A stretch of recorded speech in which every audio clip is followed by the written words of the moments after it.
Hey everyone, welcome to Nadine's Family Wellbeing Journey.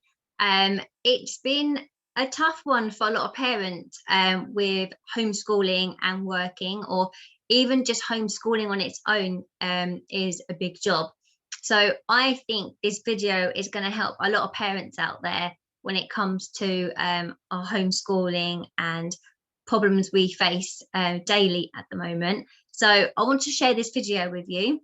And I hope it helps parents who are struggling. So let's watch the video. Okay, so I wrote a book called No Drama Discipline with Dr. Dan Siegel, and it has been such a blast to talk about this book out in the world to parents and educators and mental health people and camps and all kinds of audiences. And here's the basic bottom line. Here's sort of my to the core what the book is about, and that is this: that when I say discipline, most people think the word that they associate with that is punishment or consequences. But discipline is teaching. It's skill building. And so when we actually think about discipline moments as moments to teach and build skills, then we can think about it like this, that if we are effective disciplinarians, and by disciplinarian, of course, I mean teacher and skill builder, then we're going to be disciplining less over time. Because as we teach and build skills, our children begin to do that for themselves. They become self-disciplined or self-taught. They've built skills for themselves that they can use in everyday moments. Now, here's the deal. Most of what we do in the name of discipline is very counterproductive because we do it in ways that make it unlikely for our children to even learn. So if we're going to be effective disciplinarians, teachers, then our children have to be in a frame of mind in which to learn. So here's a way to think about it. That if it's all about teaching, and if the brain is either in a receptive state in which it can learn, or it's in a reactive state in which it can't learn, this is a whole new way to think about discipline. A lot of bad behavior or problematic behavior happens because a child is in a reactive brain state.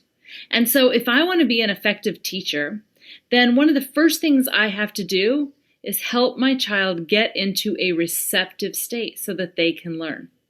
And one of the best ways to get a kid into a receptive state, and by the way, this works for adults too, is to connect with them, to bring empathy, to bring validation, to bring the 4 S's of attachment that Dan Siegel talks about, where kids feel safe and secure and seen and soothed. So in the name of discipline, one of the first things I might have to do, even in the face of problematic behavior, is soothe, bring empathy, bring connection, just like I would if they were physically hurt. But if they're in states of emotional distress, but it comes out as more aggressive behavior or disrespectful tone of voice or those kinds of things, still, in order for me to be effective in teaching them better ways to handle themselves in those moments, I may first start with empathy and connection and soothing. You're having such a hard time. What's going on with you? How can I help? You're so mad. I'm right here with you. Those kinds of things. And when we do that and we offer connection and empathy, and we help soothe them when they're in states of reactive brain activity, then they can move into a receptive place where they're calm, where they can learn. And that's where the discipline happens. That's where I can say, I know you know it's not okay to hit your brother, so what was going on for you? What can you do to make things right? What can you do differently next time? And to have that kind of a reflective dialogue. Obviously, this would be for a child who was verbal and could do those kinds of things. But we can lay the groundwork, even when they're little, in simpler language along those lines. If the whole point of discipline is to teach, my child has to be in a receptive state of mind. One of the best ways to get someone into a receptive state of mind is through connection and soothing. And then once the child is in that state of mind, that's where we address the behavior. We address how their behavior affected others. We address how they can do things differently in the future. And once we've taught and built skills, we've done our discipline. We are done. We can move on. And I want to encourage you to know that it's okay if you don't know what to do in any particular moment. We often have instincts that aren't great, or we're often kind of in a reactive state of mind ourselves. But if we can keep teaching and skill building in mind, it will often change significantly how we discipline. Because a lot of what we do in the name of discipline is actually make kids more reactive, which means it's going to be less likely for them to learn. Hold teaching and skill building in mind, and know that one of your best discipline tools is connection, soothing, and empathy. I encourage you to go to my website, tinabryson.com, or check out the book, No Drama Discipline, to learn more. Oh, brilliant. So I found that really, really helpful. I don't know how many people watched my video where Zach and I had a little bit of a breakdown together because I struggled, and you might have seen me do this. So this is when there's no reaction and your child's like connected with you, talking to you, and then there's a split second when your child just loses it and reacted, and that's the reaction. So we both reacted like this, Zach and myself together, and it was quite an overwhelming feeling when we had that.